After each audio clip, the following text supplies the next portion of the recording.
The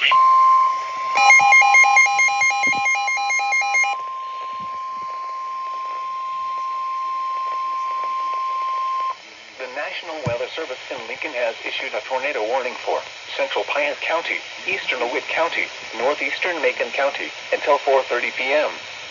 At 3:54 p.m., a severe thunderstorm capable of producing a tornado was located over Maroa, or 8 miles south of Clinton, moving northeast at 40 miles per hour. Expected hazards include tornado and golf ball-size hail. This is a radar-indicated threat. The following impacts are expected. Flying debris will be dangerous to those caught without shelter. Mobile homes will be damaged or destroyed. Damage to roofs, windows, and vehicles will occur. Tree damage is likely. This dangerous storm will be near Weldon around 4 p.m. to land around 4:10 p.m. Other locations in the path of this tornadic thunderstorm include Farmer City. This includes the following highways: Interstate 72 between mile markers 149 and 173. Interstate 74 between mile markers 156 and 161.